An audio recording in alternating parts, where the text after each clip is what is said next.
Bostradamus here. Here's my picks and spreads for the weeks and what they are right now.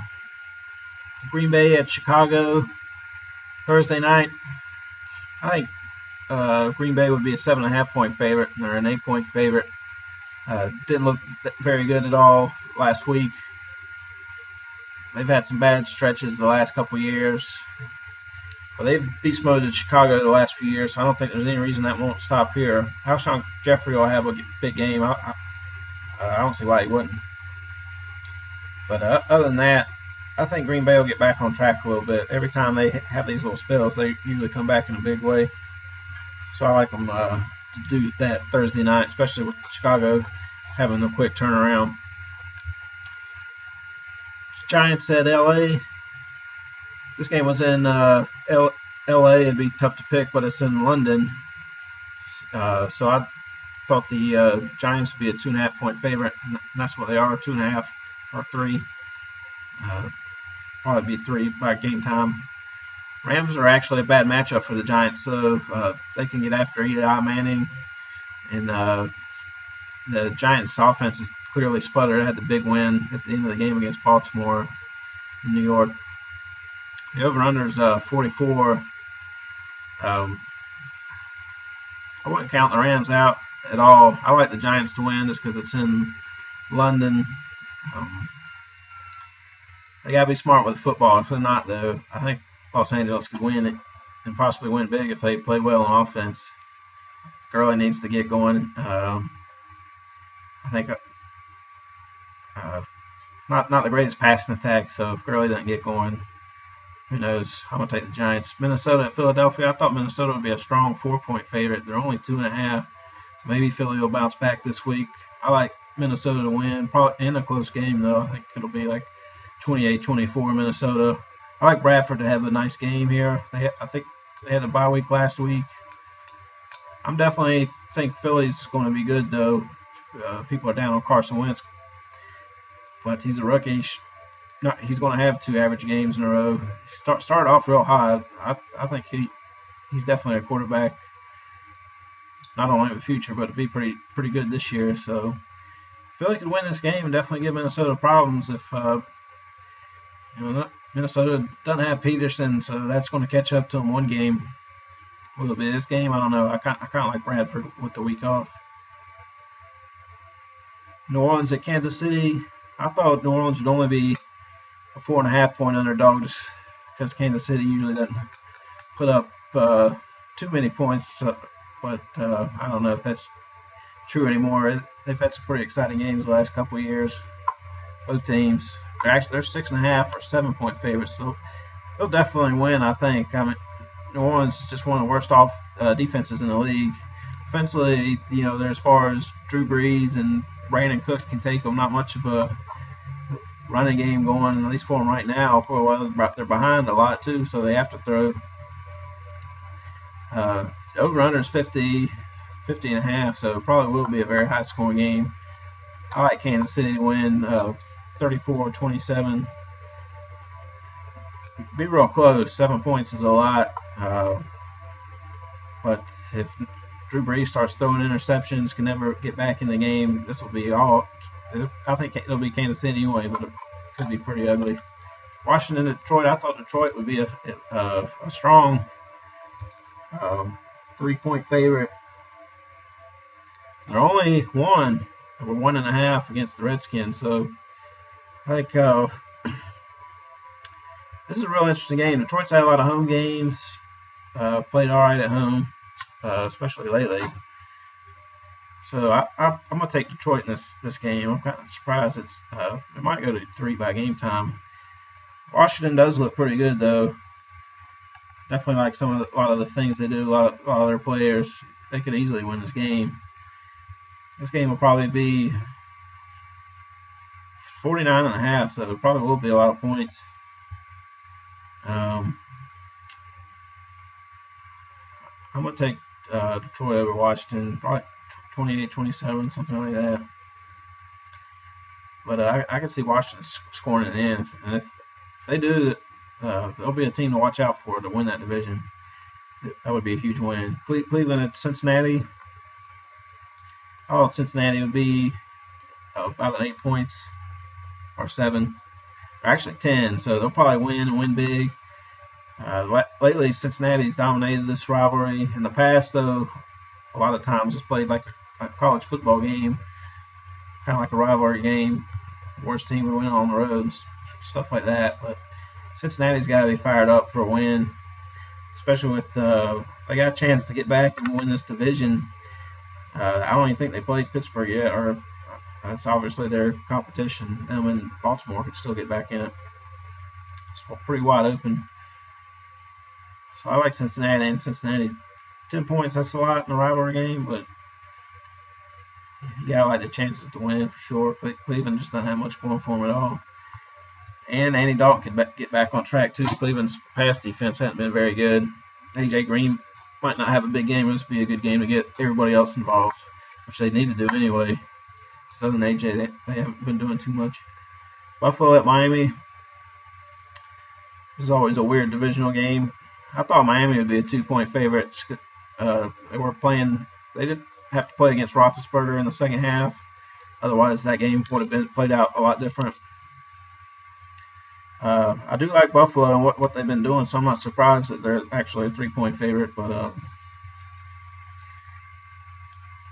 I'm gonna take Miami just because it's at home, and they didn't look that bad. I watched a little bit of that game, and they look pretty good. Obviously, their confidence went way up when Ben went out of the game. Tyrod Taylor's a pretty good quarterback, though. I can see him having a big game for sure. It might be what ends up happening. But might be a low-scoring game.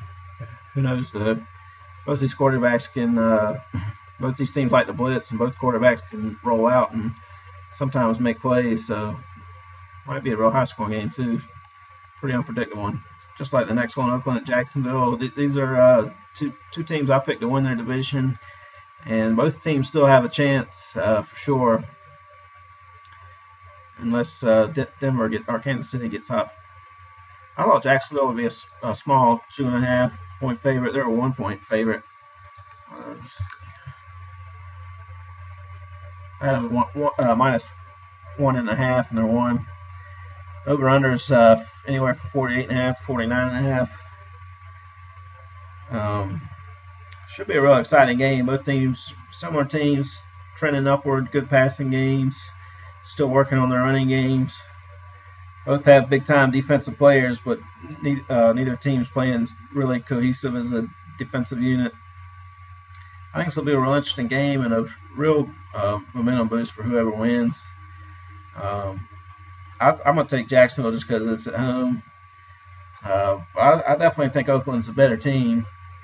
So, not by much, though. Oakland's still working out some stuff on defense. So is Jacksonville, but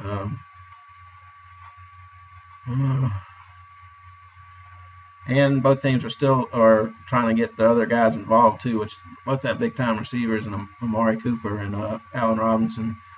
I like Hearns a lot. He'd be a good player to get. He's had 2 so-so weeks.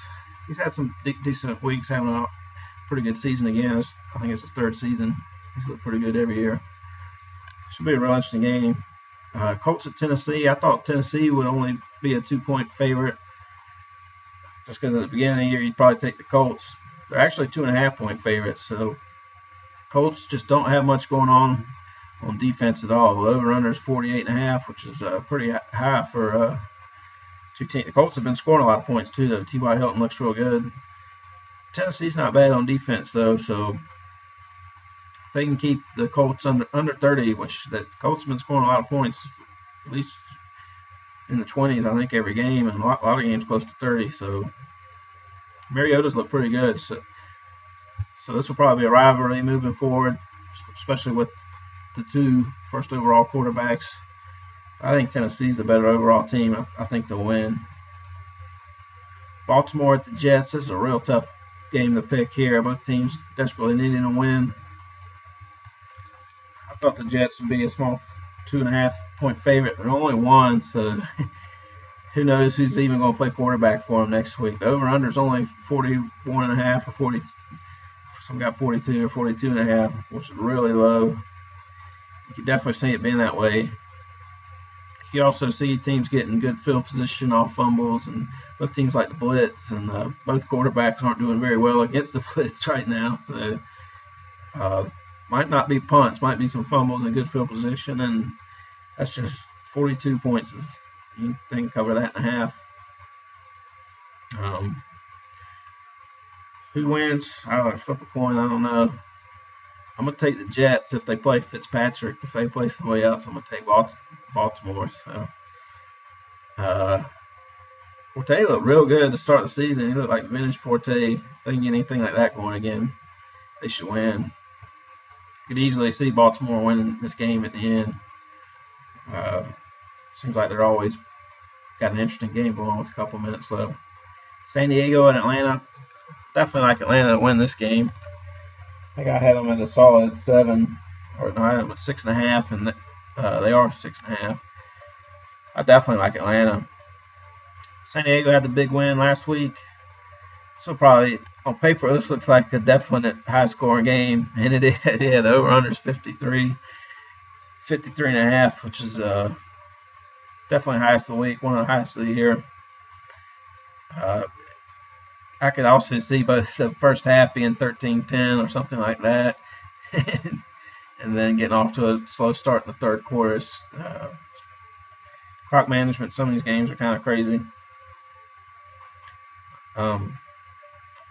Even if San Diego covers Julio, Atlanta's got to try and run the ball too, so that's another thing to worry about all those points. Atlanta would definitely try and run the ball.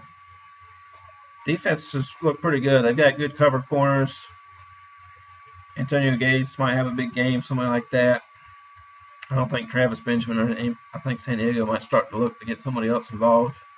If they do, they might make this game real interesting. Who knows? Tampa Bay at San Fran. I thought San Fran would be a small 2-point favorite. Tampa Bay is actually a small 2-point favorite coming off a bye week. I think Mike Evans will definitely have a big game. If Winston turns the ball over, though, I think San Fran will win this game and win it. But probably be in the 28-24 region. Who wins? Who knows? I think San Fran will probably win the New England at Pittsburgh. I thought New England would be a 7-point favorite, and they are, or 7.5. Pittsburgh's, even though they don't have Big Ben, this is the kind of games where Pittsburgh kind of shows their mettle or whatever. So I think historically New England's really good, or Brady's really good against Pittsburgh. So I don't think there's any reason to be scared of New England. I don't know. This is kind of a weird game. I'm kind of surprised it's only 7. I think New England will win and win by 7. Andrew Jones could have a 300-yard game and make it real interesting. That's definitely possible. We'll see. Seattle at Arizona. I had Arizona as a favorite by 2 points. I was hoping Seattle would be a favorite, but they're not. This will be a real interesting game. Over/under is only 44. That's good for Seattle. It makes me like Seattle's chances for sure.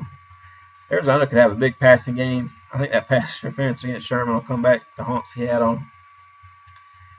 I'm going to pick Seattle just because it's my team, but Arizona gets out to a big start. Their secondary, too, is just really good. Seattle sometimes has big games against them. Russell Wilson's going to have a big game, and he doesn't look super healthy, so I'm not sure. Texans at Broncos. I had the Broncos -7, and they're at least 7, if not 7.5. I can't believe the Texans came back. Real surprised about that. I like the Broncos to win and probably win big. I think they'll get back on track, even if their quarterbacks don't look great. They're just too talented overall. So I think they'll win and win big, probably by at least 10. Nuke Hopkins might have a big game. That'll be the most interesting thing to watch if you watch that game. All right. Appreciate it.